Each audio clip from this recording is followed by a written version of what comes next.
Oui, PXR Network a disparu. C'est vrai, ils ont disparu. Nous allons vous montrer pourquoi ils ont disparu, comment ils ont disparu et qu'est-ce qu'il faut faire. Nous allons chercher un peu PXR Network. PXR. Voilà, au moins Twitter n'a pas disparu. Twitter n'a pas disparu. Voilà PXR Network ici. Voilà leur compte Twitter. Et ils continuent par publier 221 000 abonnés. Ils ont publié il y a de cela 6 jours pour nous dire qu'ils ont reçu l'autorisation de continuer leur mission, leur travail. Et ils ont dit qu'il y aura un AMA le 20 juin. Le 20 juin, c'est-à-dire dans 3 jours. Il y aura un AMA le 20 juin. Donc,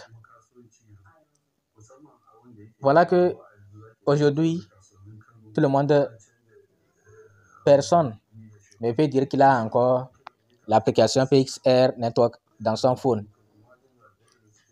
Ceux qui en ont, attendez à ce que ça disparaisse aussi.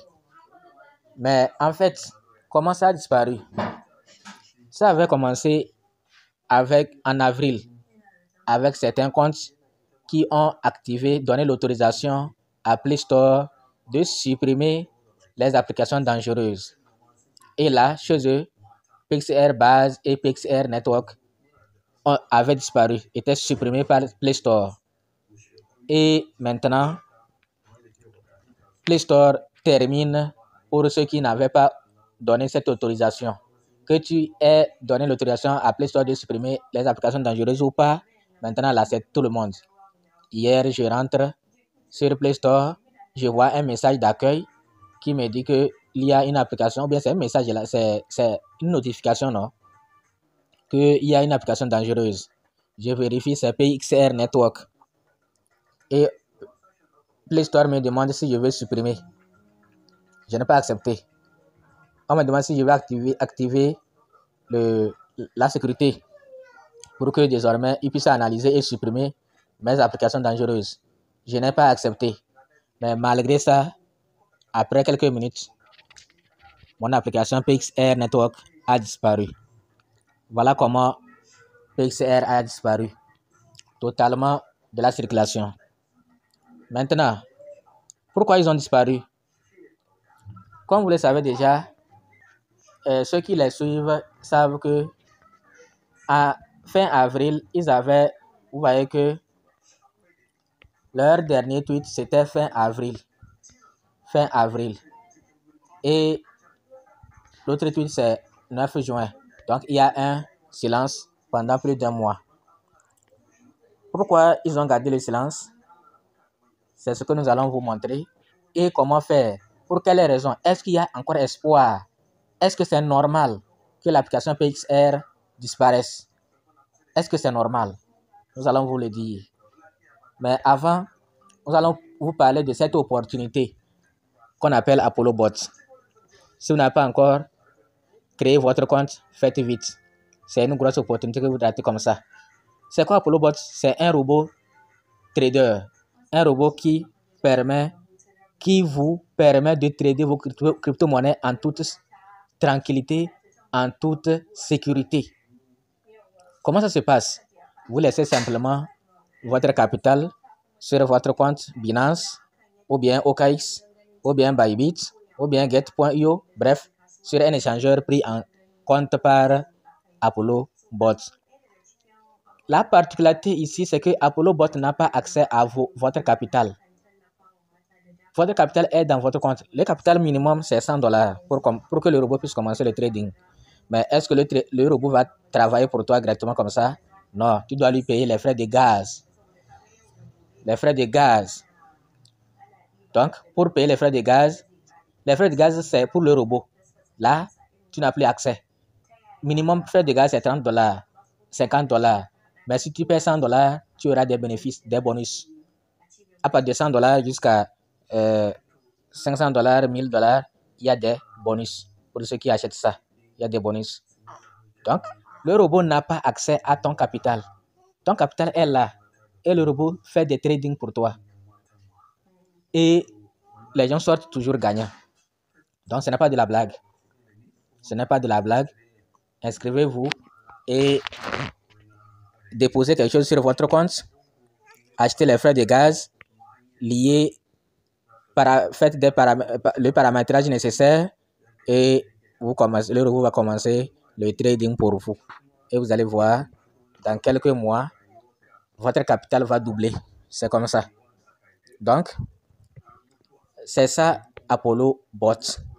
Et si vous n'avez pas encore entendu parler, faites un tour sur YouTube. Vous allez chercher les vidéos sur Apollo Bot.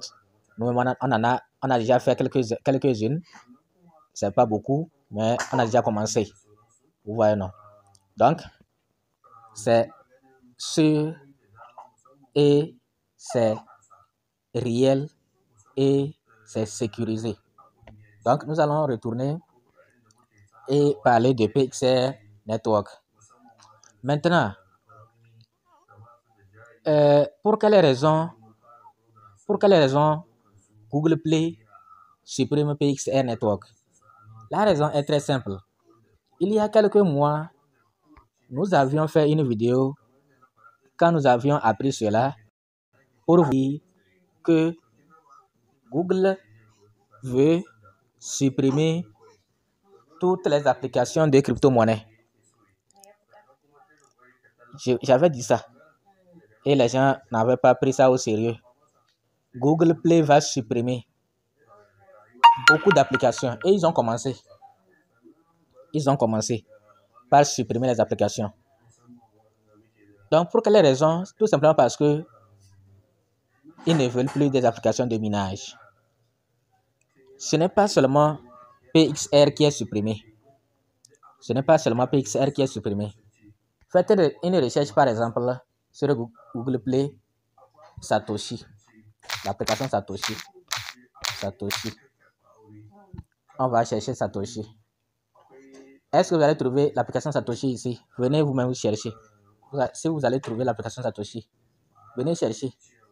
Satoshi, c'est là où nous avons miné Core, nous avons miné OpenX, nous avons miné Coreland, nous minons Coreland actuellement. Venez chercher cette application sur Play Store.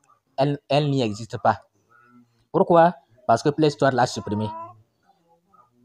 Ça nous amène à savoir que si Play Store a supprimé PXR Network, cela ne veut pas dire que PXR Network est de l'arnaque. Si c'est le cas, toutes les applications qu'on supprime, là c'est de l'arnaque. Là ça veut dire que Satoshi même est de l'arnaque.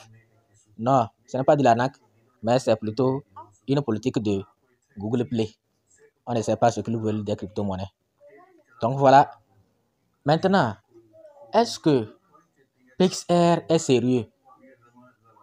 Sans parler de suppression et autres, est-ce que PXR même est sérieux? Je vais vous dire clairement que depuis qu'ils ont annoncé leur listing sur CoinStore, c'est à partir de ce moment-là que j'ai commencé par perdre confiance. Jusqu'à après, ils disent qu'ils ont rencontré des problèmes. C'est vrai, un projet peut rencontrer des problèmes, des difficultés. Tout problème peut le rencontrer. C'est pourquoi on ne sait pas si ce que eux nous disent c'est vrai ou c'est faux. Voilà que les deux applications ont disparu. Maintenant, on va faire comment? Bon, ils ont dit qu'il y a AMA le 20. On attend AMA pour voir ce qu'ils vont dire. Ils ont dit que le listing ils vont revoir les dates, mais ça ne va pas durer. Ça ne va pas durer, c'est ce qu'ils ont dit. Maintenant, après AMA, on verra ce qu'ils vont décider. Ce qu'ils vont dire là-bas. Donc, pour le moment, ils disent qu'ils ont eu l'autorisation de continuer leur projet. Parce qu'entre-temps, ils avaient dit qu'ils ont rencontré des difficultés juridiques en Grande-Bretagne. Donc maintenant, ils ont eu l'autorisation. On ne sait pas les papiers qu'ils nous ont présentés, si c'est de vrais papiers, de faux papiers, nous on ne le sait pas. Dans tous les cas, nous on est là. On est là et on verra comment ça va finir cette histoire de PXR Network. On verra. Donc, l'application a disparu. Mais ce que nous allons vous dire, c'est pas ça, la disparition de l'application qui va nous amener à dire que c'est un projet scam. Mais on attend quand même voir ce que d'ici un mois, on verra la suite. Mais c'est que depuis qu'ils ont annoncé leur listing sur CoinStore, ils ont perdu la confiance des gens. CoinStore, c'est un échangeur frauduleux aussi. Un échangeur, les témoignages disent que CoinStore a l'habitude de lister des faux tokens. Donc, c'est à partir de là que j'ai perdu confiance en PXR Network. Mais étant donné que on ne sait jamais, c'est pourquoi on doit aussi ne pas oublier, être attentif. Si ça devient sérieux, on va faire ce qu'ils nous disent. Mais il ne faut pas qu'il y ait cette affaire de frais de gaz pour nous avoir.